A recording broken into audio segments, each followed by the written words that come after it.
Gentleman that I got to meet in Washington, D.C. just a month and a half ago at Ro Khanna's meeting with the recent public Epstein victims led me connecting to this individual who I would find out was running for a congressional seat in Nevada. And through research before this very podcast, we never even brought it up when we were talking in person, he ran for president in 2024. This is somebody who has the eyes of a political career in sight, and he has a lot of backing that says that he's going to be successful in it. I wanted to have him on the show to talk about the problems he sees in this country and what he plans to do about it.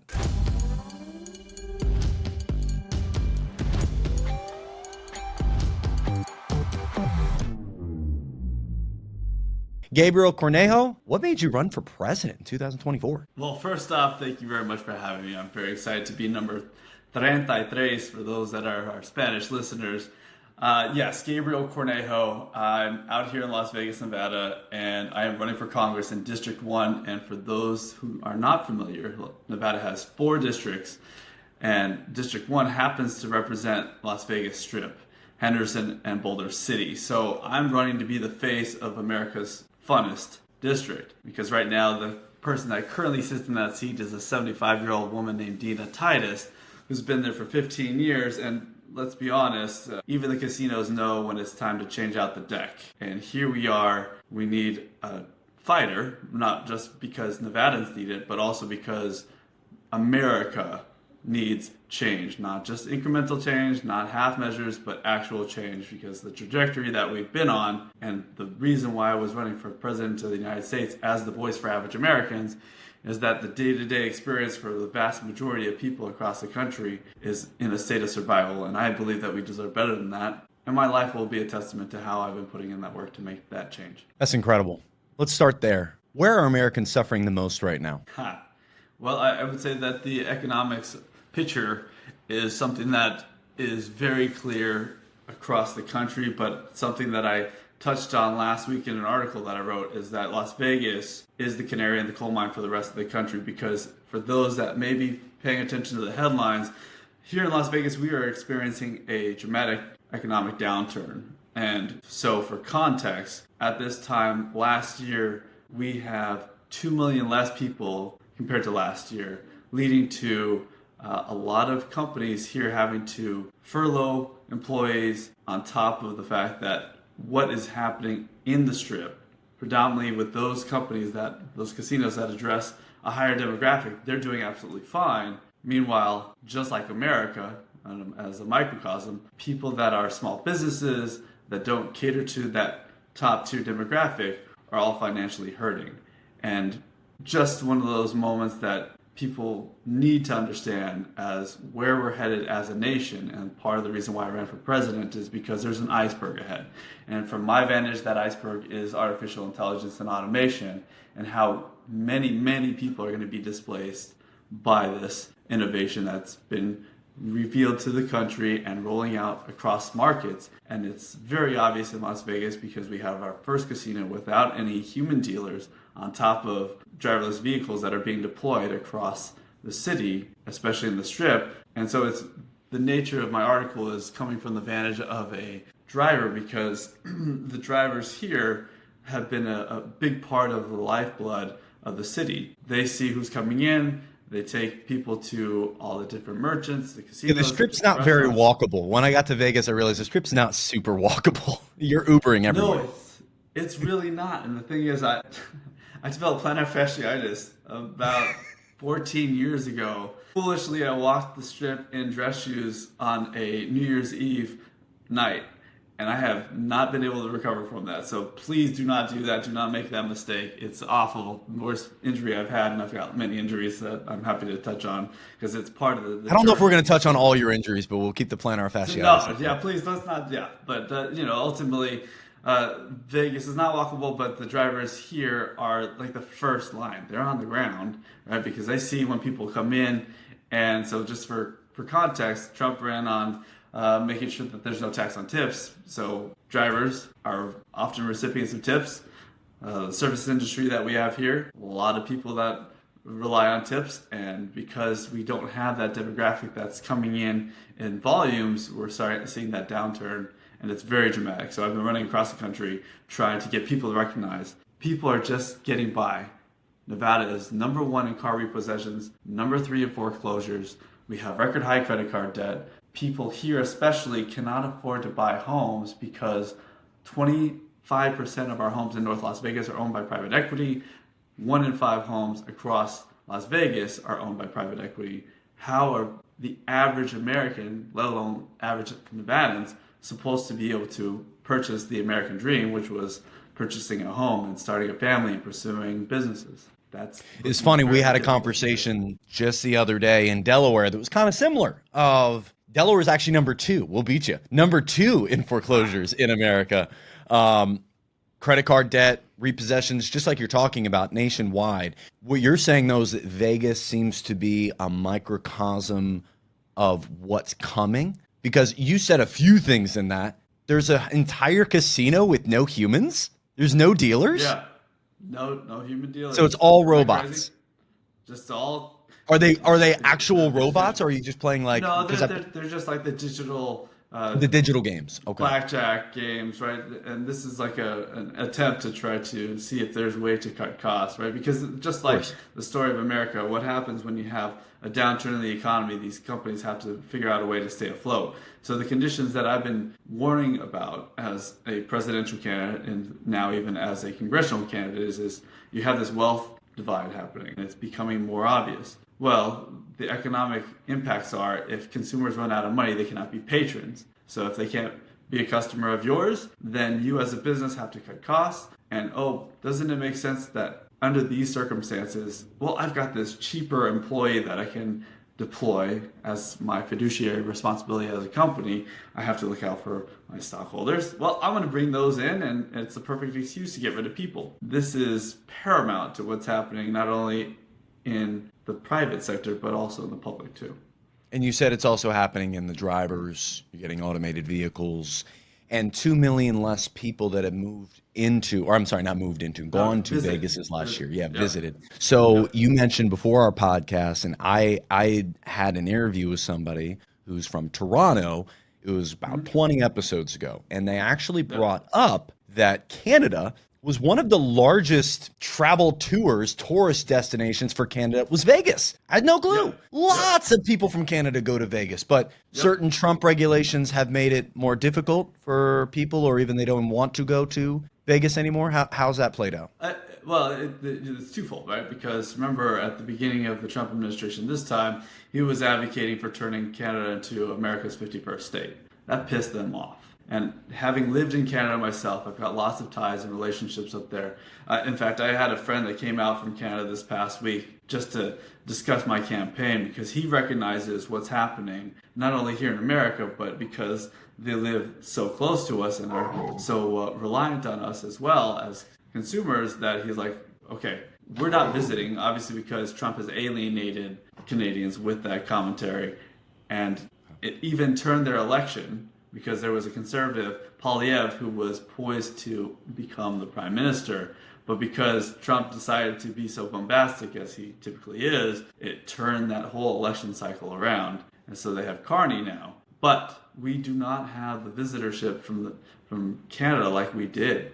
And it's dramatic. And the people that I engage with that I know, they're like, no, I'm not coming. Not only because of Trump, but also because of when you have people in the streets across America being picked up by masked agents, why would people want to come under those conditions? How are you just protecting me as a foreigner, even if I'm here visiting? Because we're taking citizens off the street. What good am I going to have if I'm just a tourist? Are you, as an ICE agent, going to stop and check my papers? Or are you going to wrap me up in this bullshit and then I have to deal with being in a cell for whatever amount of time? I mean, we saw what happened with the Koreans at Hyundai, right?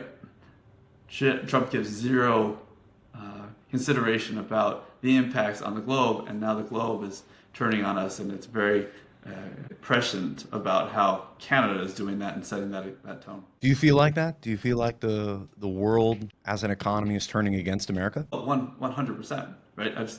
I know that specifically with all this tariff wars that we were having, and the unstable market led by the unstable CEO of the country, why would I, as an investor, put any faith in America?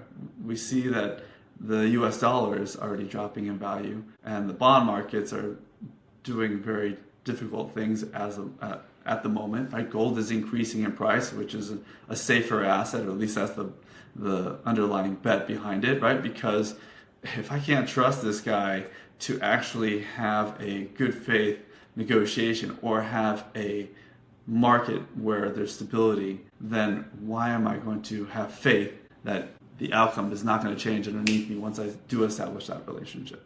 And so the outcome is you've got all these different nations who are looking for alternative relationships because they want stability. The markets like stability. They don't want unpredictability, and this guy is everything when it comes to the word unpredictable. And the tariffs, obviously very unpredictable, very haphazard, bombastic word you use. Kind of felt like an economic slap in the face.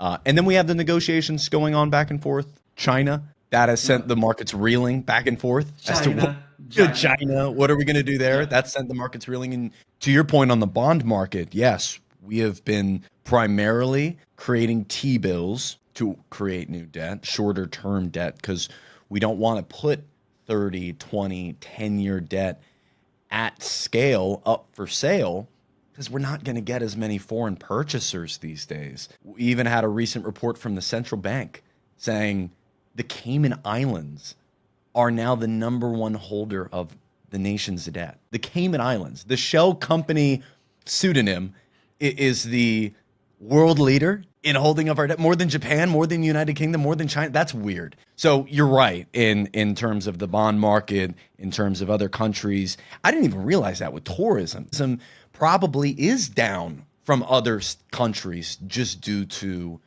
what you had already mentioned. It probably isn't just Canada. Well, I want to shift back because I have a lot of questions for you. We can riff on all of these topics, but you ran for president. You ran for, I want to lead this free world. I want to lead this country, this company. I want to be its CEO. Yeah. The way that Trump has walked into it, obviously, there's now a lot of new items that would need to be tackled through a 2028 run. So I don't want to bring that up. I want to be clear. When you were running for 2024, very inflated economy, housing market, housing's already gotten expensive, healthcare, everything's inflated. What was your initial game plan to walk into the office of president in 2024 to fix the pricing problem we're facing and the wage crisis we're undergoing? How are you going to attack it? Let's put things into context, right? So the platform that I ran on during my presidential run is predicated on lifting up average Americans, right? And I do express, especially to my friends on the right, because I've lived in 11 cities across 2 countries. I've been white-collared, blue-collared, I've been no-collared. I understand market principles and that the nature of our current state of our markets is more towards oligarchs and monopolies. And that makes it a very inefficient free market. And that's what this country is formed on, is capitalism. So in order to address people's needs, there are a few things that I ran as a president with my platform, but I'm running as a congressional candidate now to actually implement these bills and try to get support in the House, is focusing on things that I deem beneficial across both party lines. And so starting with having lived in Canada, I got to experience a society that has healthcare as a right. So for context, whether or not you support Canada's system, I do believe that whether you or your family are at your most vulnerable, rather than focusing on the financial side and the recovery, I would like to position it that all Americans are able to just focus on the recovery of their loved ones. And in doing so, the things that are of benefit for the nation, and I'm focusing on Medicare for all as an example because I believe that you have to put politicians in the exact same life raft as the rest of us, so that way incentives are aligned with the rest of the public, is in doing that, America is paying double any industrialized nation for our healthcare today. And we're having a lower life expectancy than we have been on a trajectory downward. In fact, I was told a statistic the other day about how if you live in the southeast, you're living 20 years less than those in the northeast. So there's already a distinction about life expectancy based on where you live. That might have just had something to do with Florida people and alligators and It's a scary place to live in Florida. Maybe 20 years less. I get that because you go near a pond and an alligator eats you. I get that. I mean, the alligators' lives matter too. Okay, They let's do. keep it Yep. real. ALM. I Yep. remember that. So, yep. So, but running for president, right? The things that mattered most in talking on pricing, you need to fix the economy and make it more efficient, breaking up these monopolies. But because I also have this line of sight, I touched base on the idea of the iceberg ahead, right? Because I had plenty of people ask me, why are you running for president of the United States? Shouldn't you start something local? And I said, well, if we're all on a ship together and our ship is taking on water and I see an iceberg ahead and you see that the captain is not steering us away from that iceberg, what's my priority? To plug a hole, that's running local, or to turn the ship away from the goddamn iceberg? So that's what I did, is I ran for president because remember, the Democratic Party said, it's an existential crisis. Okay, well, is that just lip service? Are you just providing that rhetoric? Because I knew and I know that it is an existential crisis. So in order to do that, we need people that are willing to take the chance to steer that ship away. And in doing so, you need somebody who's not corrupted like Biden, like Trump, who are operating with the integrity of the nation rather than Hey, just Biden was from their Delaware. I will self-interest. not take that Biden slander, okay? He loves ice cream. Leave the man alone. He's at a beach somewhere, probably. Yeah, I'm sure he's having martinis with corn pop, and they're I don't having know the if he time of their drinks. I life. don't know if he drinks, but he's a big ice cream guy. I could see him with Okay, with a okay. martini glass with a scoop of Oh, like okay. a tutti frutti ice cream in it, maybe. Oh, I I think was he's a gonna tutti go. frutti guy. What is those little candies that grandparents always had that Oh, the little awful hard candies tasting? that are at the bottom of the purse. Those were the worst. Yep. Those He's were the got that worst. flavored ice cream. I guarantee They you were right that now. weird And yellow. Yeah, no one liked yeah, those. good for him. I'm sure that's what he's doing, and I don't want to But diminish you what he but did you for our country, want to but be a part of the system, whether leading it or now running for congressional seat in your state. You want to be a part of the next wave of non-politically purchased peoples, right? absolutely. So my slogan as today is, "I'm not owned by anyone, only you." You Say, know? I'm sorry. I'm sorry. So Uh, say it one more time. Say it one no, more I time. said my slogan today is not owned by anyone, only you, right? And I Got it. mean Okay. that because when I ran for president, I got that 72,000 votes with $1,000, right? And that facet is important because I know that people are sick and tired of lip service that most politicians provide. In fact, the fact that we have a lowering voter turnout and the nihilism that's setting in is because people don't believe in any of these politicians. I mean, just this past election cycle, people put faith in John Fetterman, and he's completely flipped from what he ran on. And so he's just a loud example of how this typically goes is, I'm going to tell you what you want to hear just so I can get your vote, and then I'm going to do something completely different. And for me, I'm sick of that, but I also have the wherewithal and the background to have an extensive experience. I was a licensed baker during the financial crisis, which means I had a front row seat to the corruption that was taking place. In fact, I got terminated from Wells Fargo for reporting all the fake accounts and all the fake sales that they were selling, right? That they Wow. eventually had gotten sued for, right? I was in charge of the nation's largest smart meter project for Southern California Edison, so I have a very extensive understanding of power. At that time, I got into this near fatal car accident, and that's something we can touch on, where I was driving from Orange County, where I was living at the time, to help my family move into San Diego, and somebody hit me, and I rolled my convertible, and I had to be lifelined to the hospital, right? So I experienced that whole part of our economy and our healthcare system to where I lost my job, I lost my healthcare, I had to sue my car insurance because it was a hit and run, right? So I've seen these things up close. During that time, though, I recognized that we're not promised tomorrow, so I started working on how we can create conditions for people to find fulfillment while they're here. And that's when I recognized that the state of our country is leaning more and more towards monarchs. They are monarchs.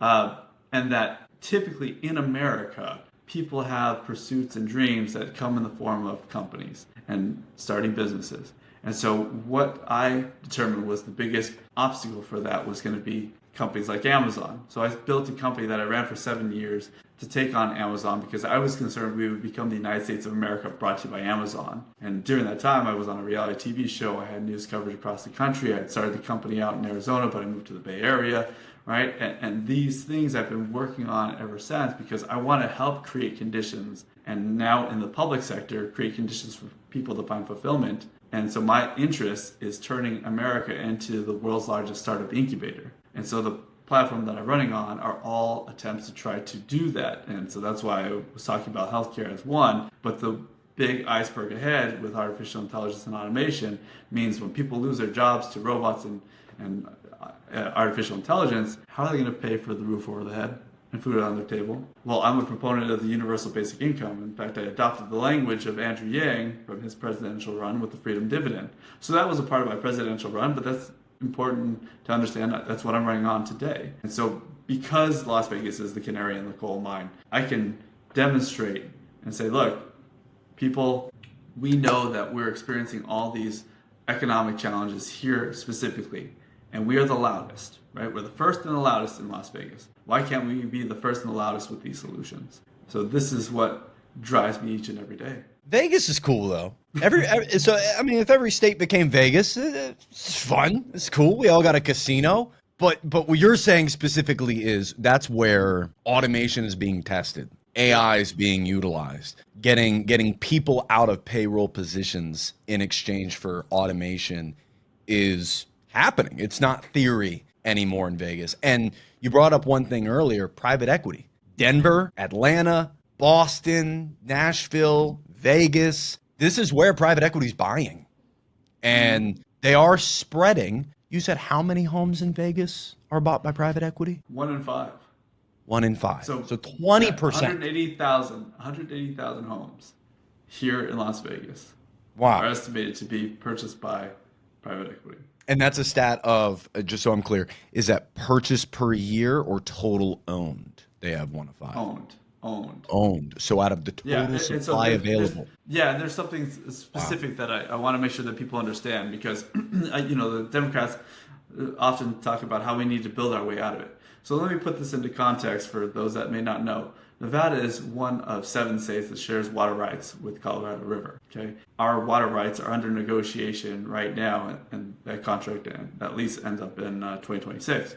And last time we had this negotiation, it took the federal government to intervene. Who gets what from those other states? Well, if we've got this finite resource called water, can we build our way out of that? Because let's say we build all these homes and we don't have the water to support that, then really can we truly build in perpetuity?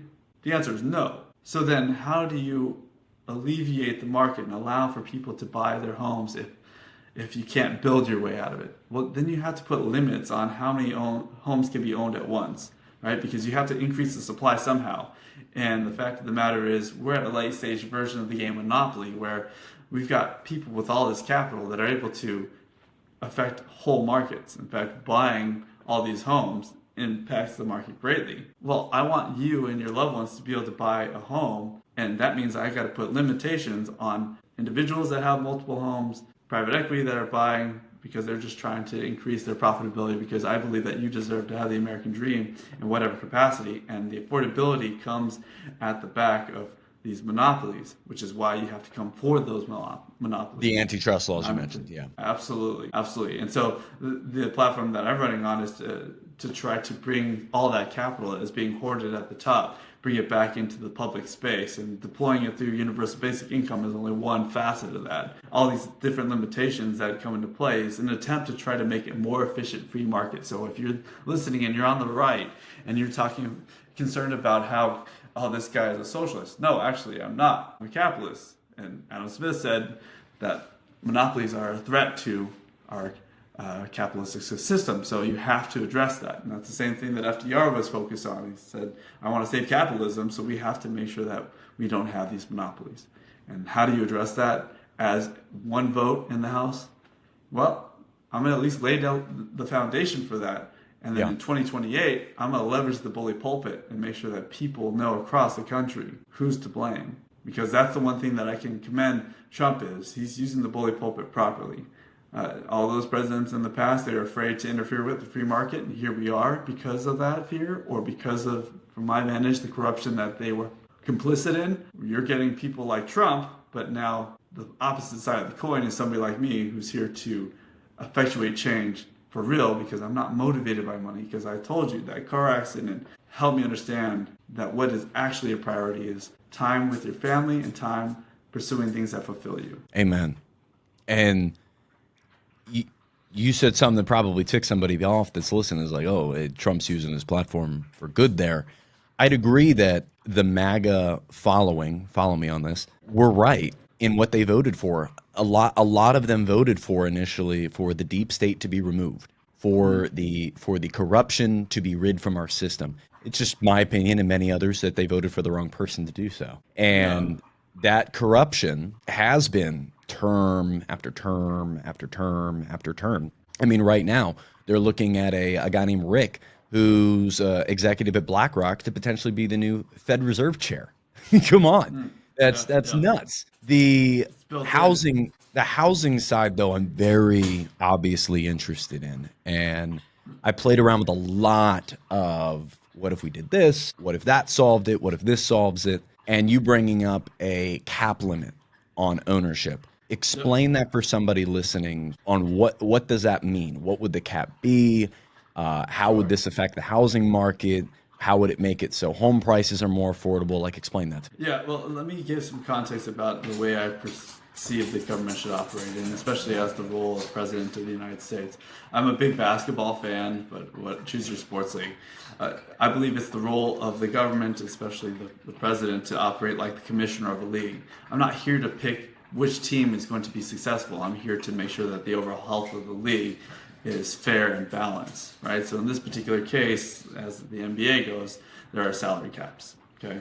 And that ensures more parity in the league. In fact, they've had 7 different champions for the past 7 years.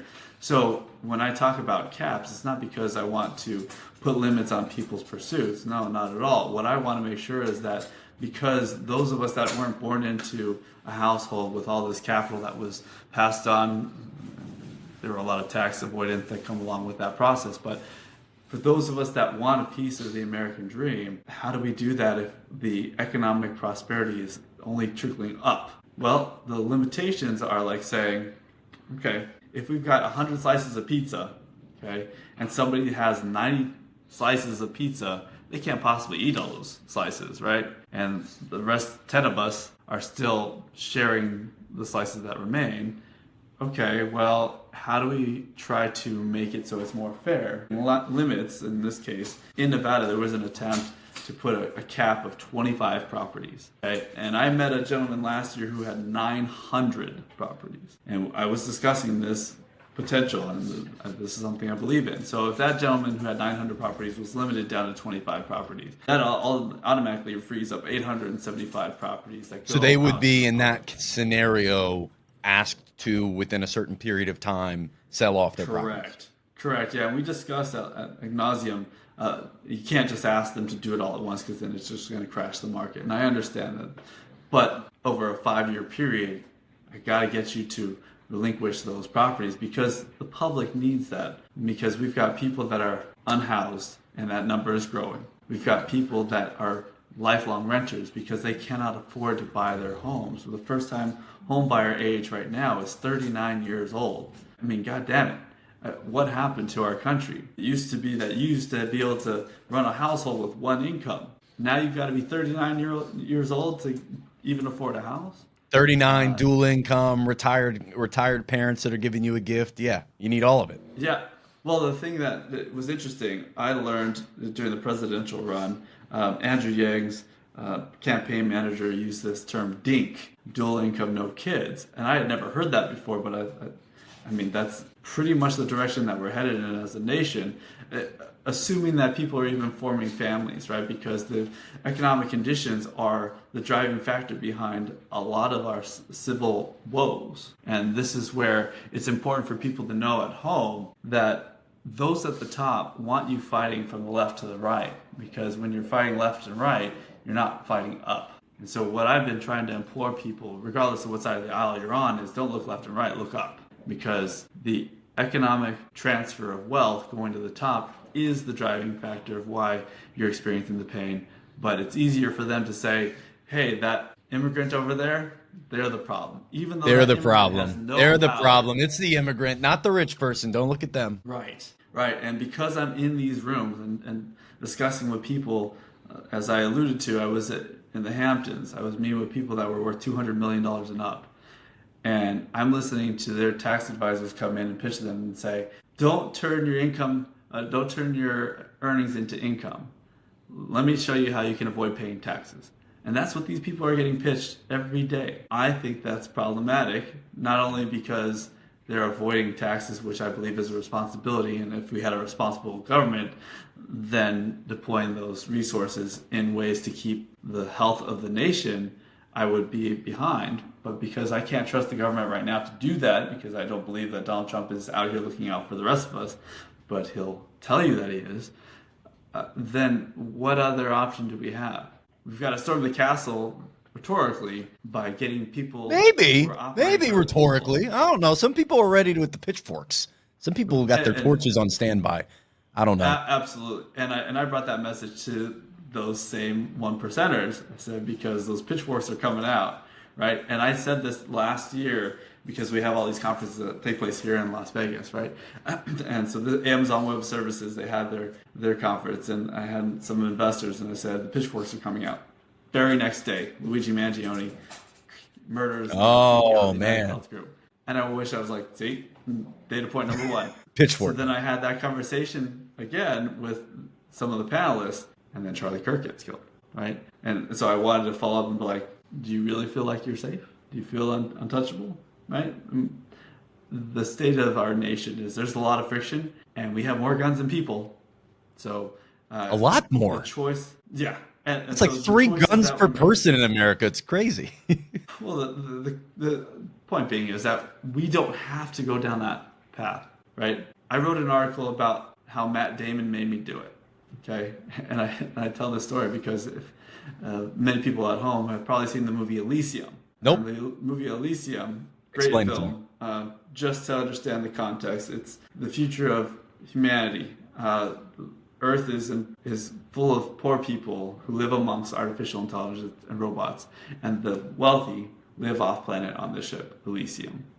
Okay? Off planet, got it. So the trajectory that we're headed towards is that, and I'm trying to steer us away from that because I believe that society is going to evolve and the nature of work is going to evolve, but I believe that it needs to be decided by more people than the direction that we're headed now, which is just a handful of people who are accumulating wealth and power because they're able to buy our politicians. Culminating what you're saying in just a summary, it sounds like we just need to get profits out of politics. We need to get people who want people to do better in those political seats at scale. Because like you said, it's not going to take just one person. You see that the ship is going toward the iceberg, so you want to lead the ship so we don't go toward the iceberg.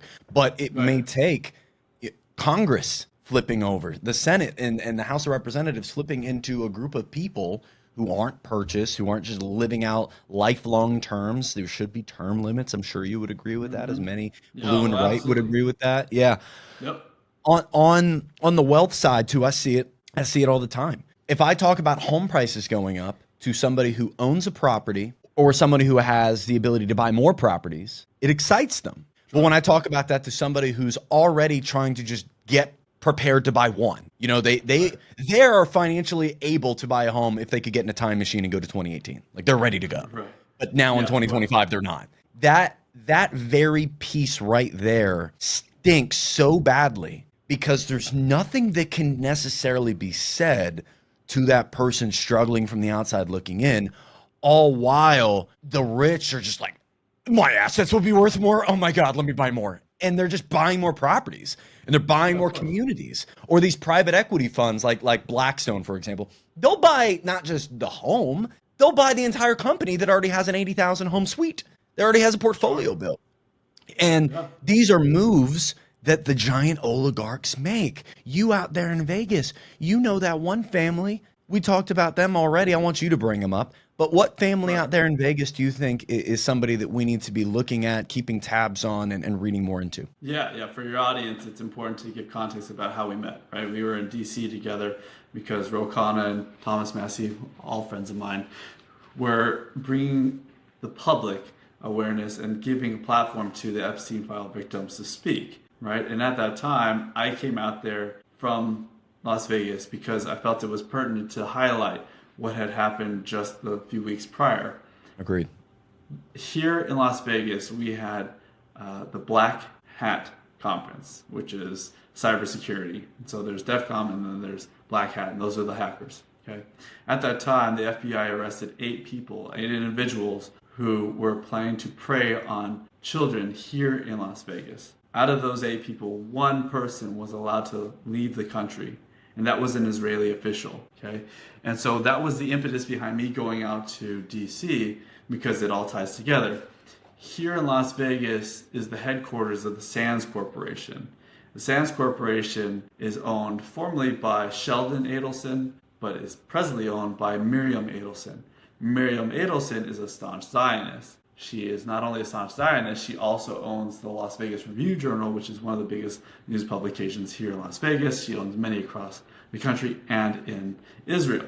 Now, she also happens to be the #1 donor for Trump in his 2 terms. And he's the reason why he moved the embassy to Jerusalem, Miriam Adelson. And he gave her the Medal of Freedom during his first term. And if you caught his messaging the other day when Trump went out to the Middle East after the ceasefire, he asked Miriam Adelson, and he announced it in front of everybody. He said, I asked Miriam Adelson, which country do you love more, the United States or Israel? And she refused to answer. And he said, oh, well, you know what that means. It's probably Israel. The point being is... He said that last week. That's great. Yeah, I watched that. Yeah, it's still a nutty thing to say live. And so here we are in a nation where our citizens are hurting, and we're giving money to Israel, we're giving money to Argentina. So we happen to have money for all these things at a whim. On top of, we as Americans are not allowed, and our rights are being taken every single day,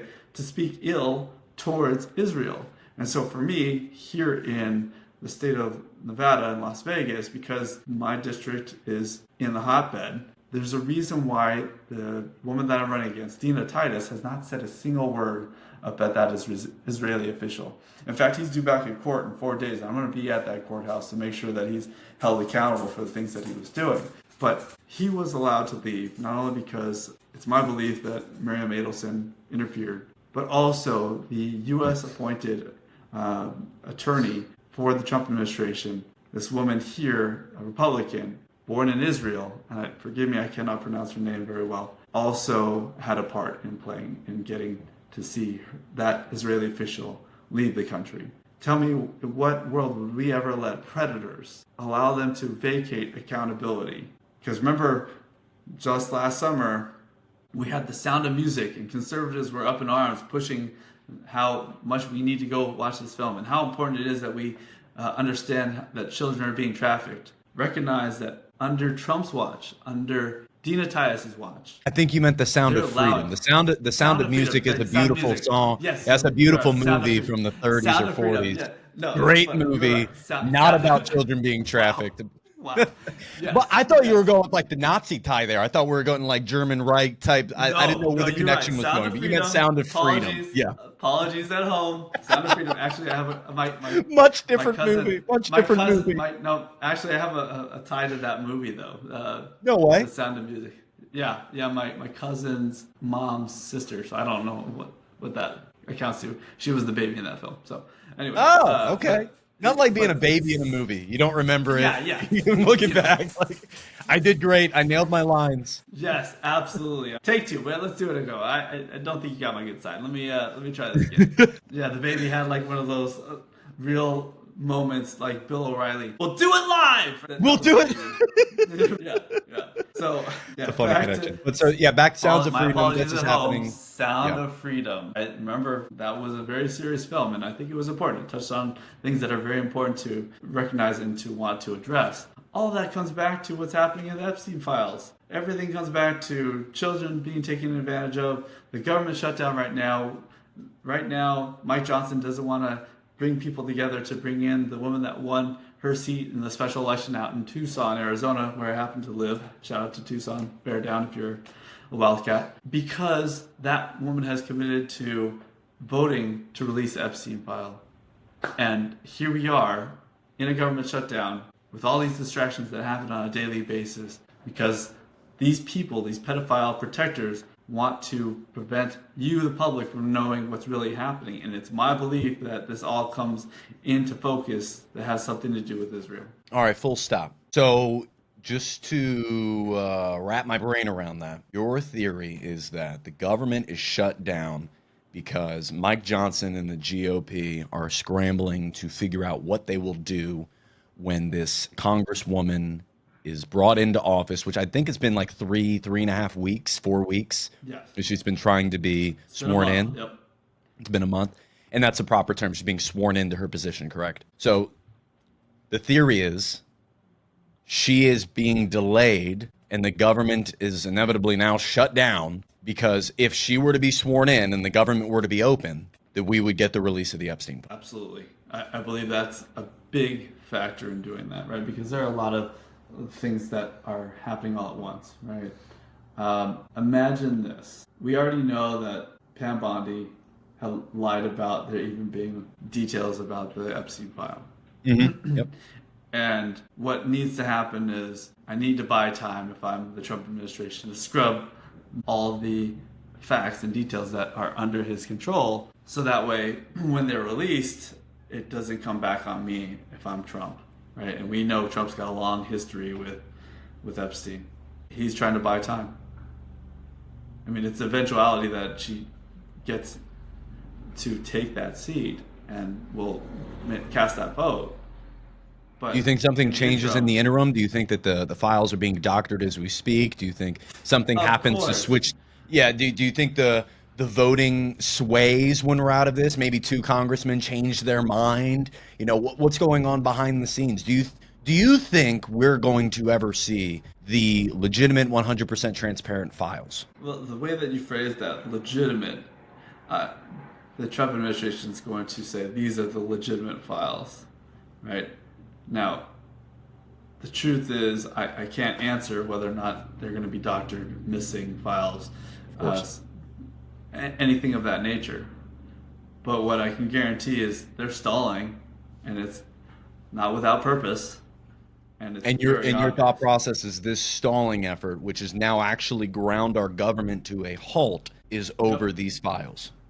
Correct. I mean, so I don't think I'm being conspiratorial when the idea. I don't think that you are either. I'm not. I'm leading you down the road of. I think that is a very viable theory. Yeah. Well, think of it this way, right? So if Epstein killed himself, right, and the cameras weren't working. Oh wait, we did find the camera footage, and then more and more evidence comes to light. Well, why would that happen? Why would you get rid of this person? Why would Ghislaine Maxwell now also be in the sandals of penitentiary? Yeah, a Texas girls camp. Yeah, she's out there knitting and stuff. No, she could probably scroll TikTok where she is right now, and she's a literal convicted. She's child probably watching live right trafficker. now. Hey, Ghislaine, I know we've never met, but you suck, and we're coming for you because we want to make sure you're held accountable. What you do was absolutely reprehensible. That would be incredible if she was given, because I'm sure she gets her allotted 2 hours of phone time a day at her new camp. And if she were to be scrolling and see this live, that'd be great. That'd be great. Yeah, good to have you, Ghislaine. Please send us more details. The story. More details, please. The birthday book was great. Didn't know that Trump could draw that way, but good to know more. I think it's been awesome the amount of people when Trump said, "Oh, I don't draw pictures, never me," that they found like 17 different times where he drew something and then literally signed it for different classes, like he would go into a school or something like that. Like literally found that he draws it the same exact way and signs it at the bottom. Like who does a presidential signature at the bottom of a child's 3rd grade art project? I mean, the things that are happening in our country, especially with this administration, I swear to God, I'm an elder millennial, by the way, folks. So that means I grew up in an analog world and got to witness a digital one. So the films during that era often had these like wild premises and had montages with just goofy stuff happening. Hollywood at its prime, I think. I could not imagine a storyline more ridiculous than what our actual day-to-day experience with this administration is. And the flood zone with all kinds of, let's use the term fuckery, happens on a daily basis, even hourly basis, right? And all these things are by design, right? Because the distractions are plenty, because they don't want you to see what's actually happening. And that's where I keep driving home the idea of those of us at the bottom need to look up instead of fighting each other, which is the plan of action, because it's the top that is keeping us distracted so that you don't see what's happening. But that's a difficult, Gabriel. I'll play the devil's advocate to that. That's a difficult. It's a difficult mindset to walk into this up versus down thing. You're having to admit you've been lied to. You're having to admit possibly your entire identity, whether it be by religion, by sport, by ethno group, by anything. Whatever identity you've associated yourself with has pieces of lies in it, has these shards of literal archy. It's not true. And I'm a big basketball head too, by the way. I watched my Cavaliers last night. I'm a Cavaliers fan. I started following basketball 2001, and one of the first times I'd sat and watched a full basketball game, it was St. Vincent St. Mary's LeBron James playing. And I was like, that guy is really good at basketball. I like watching this guy. And I followed him through the Cavs. Big deal. I paid good money to go to Cleveland, fifth row up, when he came back in a Miami Heat uniform, just so I could boo him and watch him torch us for 48. He absolutely torched us. But sports it was well-deserved. We were like throwing batteries. It was pretty bad. I wasn't, but the security was nuts. But sports even is this bread and circus. It's this, let's get them to get really into the cultures of their teams so they don't think about the culture of the country. Let's give them something to argue about at the water cooler while they work their 9-to-5 job they're going to be in for 40 years. It seems a bit distraction-oriented. And when you look at the money that gets poured into Hollywood, music, sports, okay, yeah, maybe this is the tool. But again, this up versus down mentality, just speaking toward the presidential seat, to really be about that mentality, you have to admit this is a game. You have to admit that this is not just red versus blue. This has been up versus down the whole time. This has been red versus blue to distract you while they chase green. And it's been that way. And that's a very difficult mindset to walk into, especially like a boomer. Like I've been slow walking my dad. For like the last 3.5 years out of this pretty deep red. Come from Arkansas, did the whole thing, doesn't have a college degree. He's like fits all of the I'm going to be a staunch conservative talking points. Untethering what he's been taught, what he knew to be true. He's one of the kindest, most caring people on the planet, but he, like many millions of Americans, just go with the flow that the media shows them. And that's what's true, because the media wouldn't lie to me. My government wouldn't lie to me. And once you uncover one lie or one piece of propaganda, you're like, that was a lie. Does this happen often? And then you're like, whoa, this does happen often. Whoa, is this really set up to benefit us, or is this set up to benefit wealthy individuals? And that up versus down mentality is tough because you have to basically admit everything about the American dream, the American lifestyle is riddled with lies, from our history to our economy to who like these patriotic politicians are benefiting is a lie. How can more people get into the mindset of understanding that without having full nihilistic breakdowns? Sure. Okay. I'm going to go on a very long rant about this. Please. My mic has been pushed. But here's what I want you at home to recognize, and this is something I learned early. You're either at the table or you're on the menu. I think now, more than ever, people recognize they're on the menu. That part is something that I learned early. But what I want people to also understand, because you touched on it very eloquently about how people having to admit their perception of reality was completely shapen. There's this allegory of the cave, Plato's allegory of the cave. Modern version of that is the movie The Matrix. Right? There's a reason why. I didn't know that was based off of Plato. Matrix was based off something by Plato? What? Yeah, Plato, allegory of the cave. Right? So if you can imagine being born into the Matrix, how would you know you're in the Matrix? right? There's a reason why Neo rejected it when he was being told all these things and experiencing the real world for the first time. His eyes, he could not see very well, and he was impatient. He was asking all these questions, and Morpheus was like, be patient, the answers are coming, right? These things are something I experienced personally when I went up to live in Canada for a period of my life, because we were taught and programmed to believe in the American exceptionalism. They are not up in Canada. So they challenged my beliefs. And I remember in those moments, my crocodile brain activating, fight or flight, right? And because of that, I was in those moments running away from the argument or pushing harder, doubling down. But then when I was not in that mechanism of fight or flight, I would reflect on what was taking place and what was being said. Now I have the hindsight to have that introspection, but it's also afforded me the patience to now engage with people to try to talk them through these things, because it is true. Not only are you challenging people's perception of reality, but also their place in reality. Absolutely. And You're challenging them, that, their sense of self. Absolutely, right? And because that's such a fundamental understanding of how the brain works and who you are, and you've spent your entire life, it's one of these things that you have to be patient. And the example that I'm going to share, imagine running for president of the United States, and you have all this information that your family doesn't know, your grandparents, your parents, your great aunt, your father. You're telling them all these things, and they're rejecting you because they're not seeing it on their forms of media. This is the breakdown between the generations, and you can't blame them, because what I was talking about with a client last week was how I'm optimistic because of the advent of the internet and all the social media avenues and independent media and journalism like yourself. No longer is the gatekeeping limited to just a handful of people who can all shape the narrative, which is right now. I'm very optimistic that people are becoming aware of that being on the menu.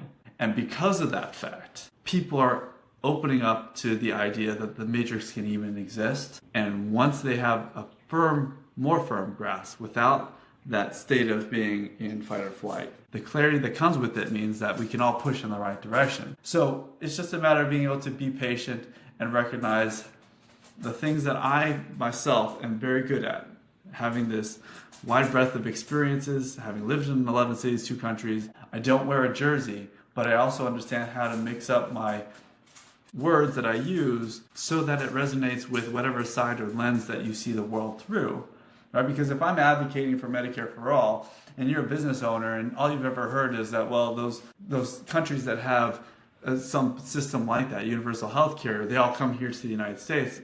I'm like, okay, well, that may be true in certain cases, but let me talk to you about it as a business owner. You want to compete with the likes of Amazon and Meta and those companies that have all the capital? Well, guess what? They can offer better packages than you can. And I would rather you focus on what you do best. Let's take the profitability out of this, get rid of the insurance companies, and all the employees that come your way, you no longer have to compete against those large companies with that one chip yourself. You're welcome. Let's turn this into a more efficient free market. Oh, and hey, when you're able to get your healthcare needs met in a more timely and a proactive manner, all of society feels it. And the nature of how we experience life together completely changes. But these are the things that you have to be able to engage with right and left. And because I have this diverse background, I'm able to translate from right to left. Because if you grew up in a cave and you only speak the language of those in the cave, how can you ever hear somebody who doesn't, right? We're speaking English right now, but if somebody was to speak a language that you're not familiar with, how would you even be able to register that? Absolutely. And this is where the patience is going to come. And the analogies are very crucial in helping people digest things that are so complicated and complex, especially in moments that you're bringing things that are completely contrary to their own belief system. So this is where, without going into full detail, I've used the Monopoly board game to explain lots of examples. And my first video when I was running for president, I pulled up the board game Monopoly, but I said I was using this to explain my economic policies, but I found this other board game and I pulled it up, and it was Monopoly for Millennials. And on the cover it said, don't worry about properties, you can't afford it anyways, right? And so these little examples, and I know that you're doing the Lord's work on that front too, is trying to take complex ideas and bringing them into very digestible ways. Is how we're going to get everybody on the same page, and that just takes time and patience. And Just there's friction communication. along the way. But Yeah. Yep. The caves thing makes me think of monkeys. There's a study that was done. I cannot remember for the life of me where it was done. I know it was in America. By the way, before I say that, you know, Monopoly was created as a warning against capitalism. Monopoly was created by a teacher in the early 1910s, or later bought by some brothers that turned it into Monopoly, the board game. But it was created as a teaching piece of, look, eventually you're going to play this game and you're going to get to a point where one person's going to have all of it and you all are going to cry. That's the point of the game. And that is Monopoly. The monkeys is how I view politics today. So there was a study. They took 5 monkeys and they put them in a cage and they said, hey, if you climb above this level, we're going to spray you with really, really cold water. But the problem was there were bananas hanging at the top. So the monkeys were like, I'm going to climb and get the banana. So for like the first few days, all they were doing was spraying monkeys. Just spray the monkey, spray the monkey, spray the monkey, spray the monkey. Until the monkey stopped trying to go after the bananas. Now, after this time passed, about a week went by, and then they took one of the monkeys out. They brought in a new monkey. The new monkey, having never been sprayed with water, immediately is like, look, bananas, goes up. And all the other monkeys pull him down. All the other monkeys are like, nope, we don't do that. The other monkey doesn't know why. The new monkey has no clue why. He looks at bananas. He's like, why are we going after the bananas? But he doesn't because his compadres say not to. And then they take one of the other original monkeys out, replace him with a new one. Same thing happens. They pull him down. The new monkey now helping them pull this new monkey down. He has no clue why he's doing it. Then the third monkey, then the fourth. And before they knew it, they had 5 brand new monkeys that had never been sprayed with water before, not willing to go and look at those bananas. And I think that's our society today. Generation after generation. Yeah, here in America. Media propaganda has led us all to believe those bananas aren't for us. The wealth and all isn't for free healthcare. That's socialist. Like those are communist conversations. We're not Russia. Like we have this preconceived notion around what America is and should be. Oh, we're the richest country. Well, why do we have 1 million plus homeless? Why do we have 16 million vacant homes? Why do we have people who can't afford their own grocery carts that have they're dinks that can't afford their grocery bills? Being a dink, dude. Do you remember? Like you and I remember, like if you were a dink in 2010, you could do whatever you wanted. You could do whatever you wanted. Travel the world, go have a date night every night, go for it. Master of the universe. And now, yeah, you were the master of the economic universe. And today, you're nothing. You're still paying all the debt off. You're still pushing forth economically against a giant wall. And you have no kid, no home, and you're both doing it. You said earlier, it used to be one income. You could run a household. That's not the case anymore. I walked into Wawa the other day, Delaware gas station, and I saw somebody I had sold a home to. He was the manager now. At the time, he just made subs. I sold a house to an individual who just made subs. I couldn't sell a home to him today with his manager income. That's such a huge problem. And I think what you're saying resonates with a lot of people when we talk about politics and needing to get profits out, because it is leading to only donors who invest in politicians who create policies that further their enrichment. No, I mean that's the nature of how Monopoly board game works, right? Yes. I gotta win. I'm going to give you an example, and this is generational. Okay. I played this game called The. By the way, is there a wild animal running around your room right now? Is there a Tasmanian something? Yes, I have 3 dogs. Okay. 3 dogs. All right. I just wanted to make sure I wasn't hearing things. I got 3 or 4 dogs upstairs. They just decided that they were going to have a tug of war. All good. Tug of wars are super good. We love the pups. Perfect. You want me to shut them out real fast? No. You're good, dog. Okay. Let's wrap it up. Give us the analogy. Yeah. So the game is predicated on the only way to win is it's up to 5 players that we all win together. Okay? So it's a collaborative game. We all win or none of us win. When I played this with millennials, Gen Zers, they all get it. The premise makes sense. Gabriel, I'm dying, dude. I'm dying at the sound. Can you show the dogs real quick? Are you able to move your camera? Yeah. You show the pups? I need a little bit of, You know what? That's why they sounded so vicious. All that snorting they be doing. Got it. Savages. It literally sounds like baby bears are fighting in your room, and it's just pugs. That makes much more sense. You're not wrong, right? So, sorry, get back into what you were saying. I was super distracted. No, honestly, so they're a part of my story as well, right? Because when I was running for president of the United States, my partner at the time, she was deployed out in Jordan because she was a surgeon in the Air Force. Okay, so imagine running and doing the hardest thing in your life and having the person that you would rely on deployed. We have 3 dogs, and I thankfully have a very close friend who was willing to watch them while I was out running across the country. But I shared this story about how one of them, his name is Prefontaine, named after the Olympic runner C. Prefontaine. Okay? Your dog's name was Prefontaine? That's badass. Yes. That's dope. And so I had to come back from the campaign trail because he was standing at the door, laying down, shivering the whole time until I was gone. And the dynamics of our relationship changed because they all share the bed. And he went from sleeping between my legs, because I was gone for 2 weeks. He now sleeps on my chest. Yeah. They're killing me, dude. They're absolutely destroying me. Give me 2 seconds. I'm crying. They're not. They're sleeping on your chest. I hear you. Yeah, it's funny because while try and imagine creating your campaign video with this in the background. They became part of the storytelling. Like, that's why presidents usually go with the golden doodle or the shepherd. There's something a little chiller laying down. You know, right?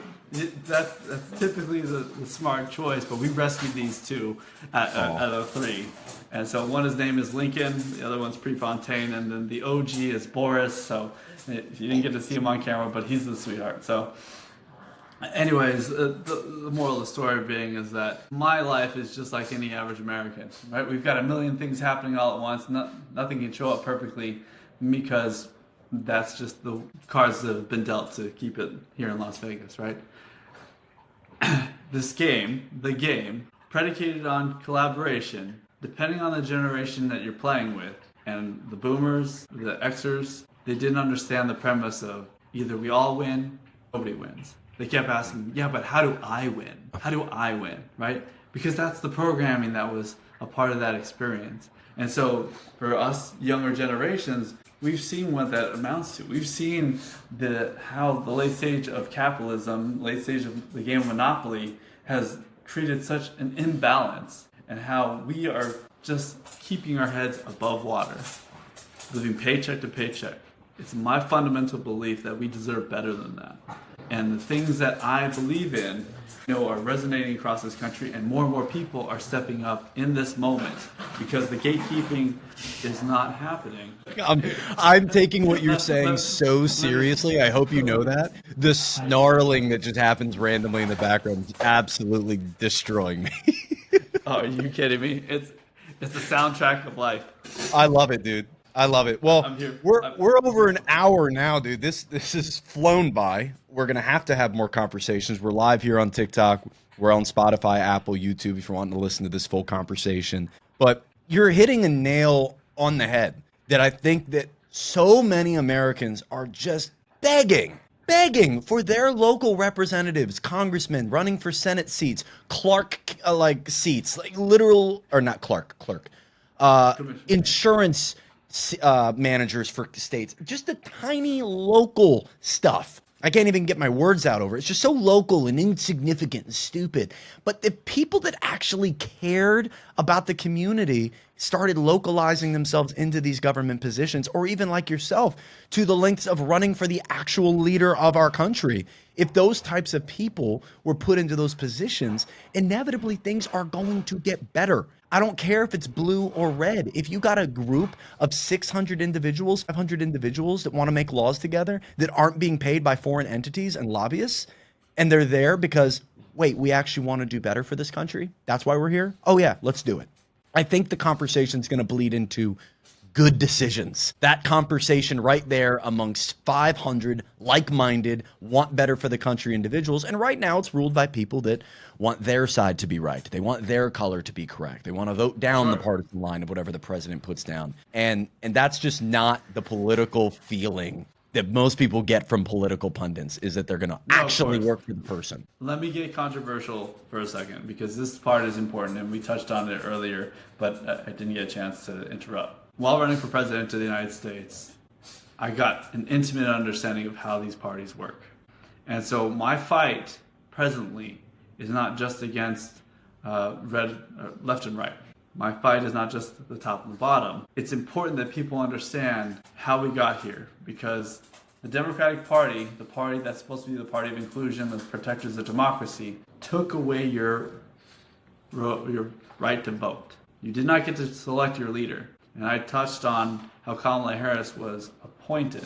During the presidential election, all of us presidential candidates were blocked from the ballots in North Carolina, Florida, Tennessee. I was blocked because I'm not a millionaire from the ballot in Massachusetts. These things are important to understand because at that time, the Democratic Party all fell in line and said, you know what, this 81-year-old man with dementia, it was very apparent that he had these mental acuity problems. They said he was still capable of leading this country. So the primary didn't happen, right? Remember, they didn't have any official debates, even though I called Biden out on the debate stages several times because I was in New Hampshire for the first presidential forum, and then we had a non-sanctioned presidential debate in Jon Stewart's studio out in New York City.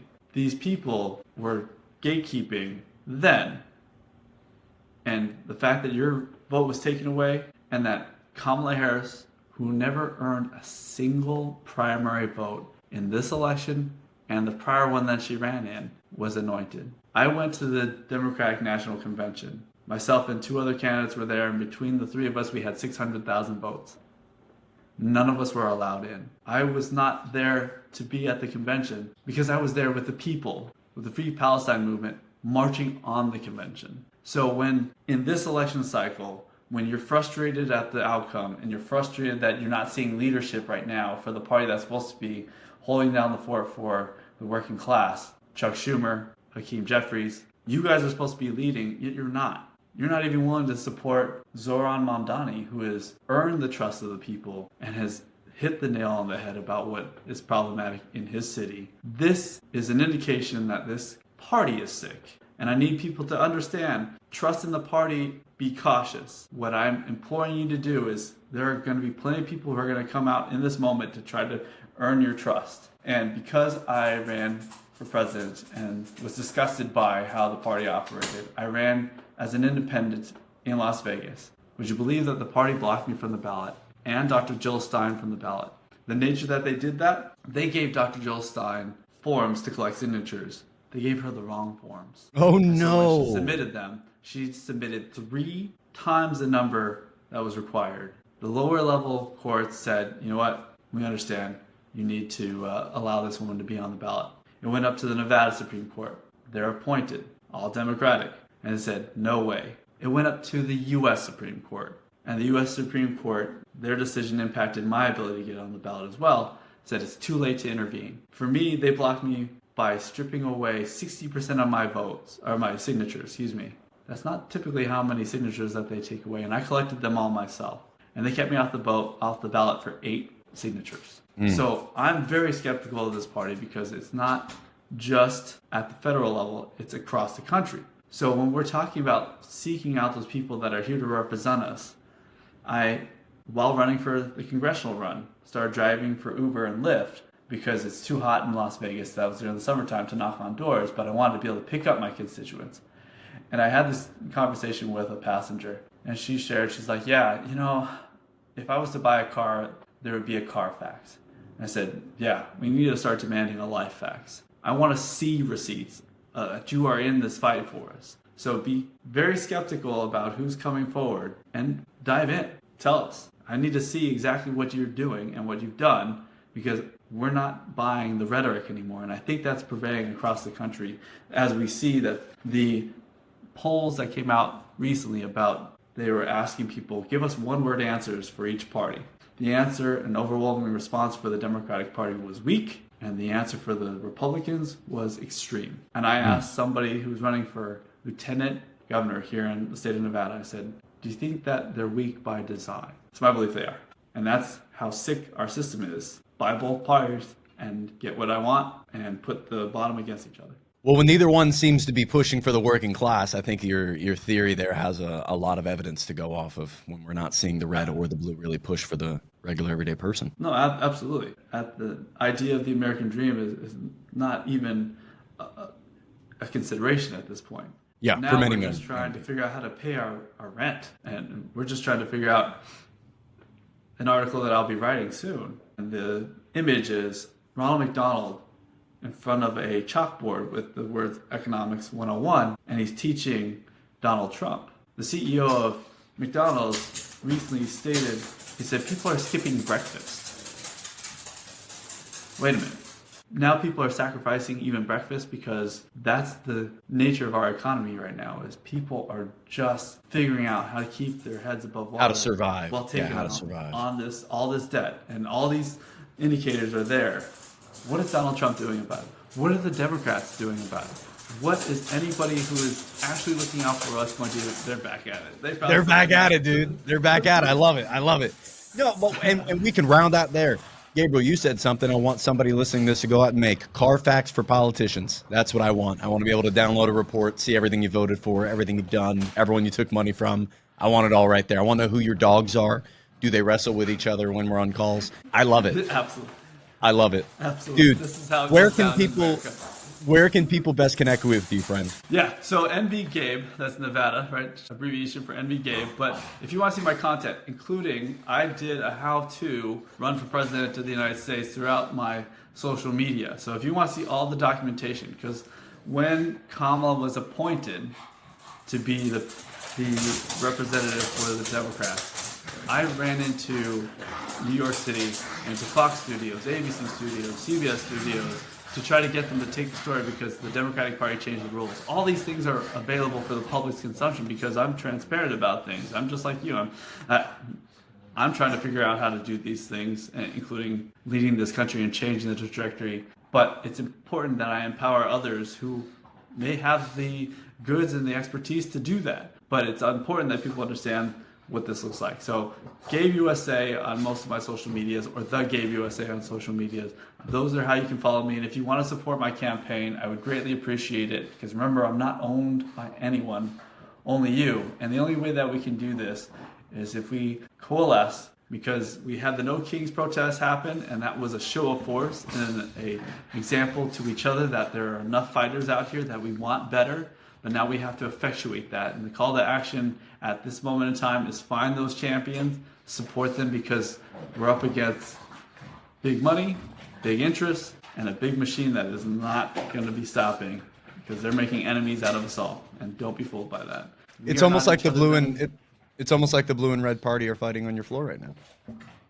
It's like a little analogy going on. I hear the arguing happening between the blue and the red as you're talking. It's a beautiful analogy. I love that you say, you know what, you set that up that way. You were like, let me make this real good analogy. I'll let my dogs tug a war. It's good. No, dude, all jokes aside, I love it. Love you. Going to keep supporting your journey. Anybody listening, please support Gabe and everything that he is doing in the political field right now, because I think more people like yourself pushing for actual change-making positions is what we need. So, Gabe, yes, please. Appreciate you, my friend. And I will keep pushing out content, especially around Israel. Like I said, it's probably the most pressing part. So, look forward to that update, October 27th.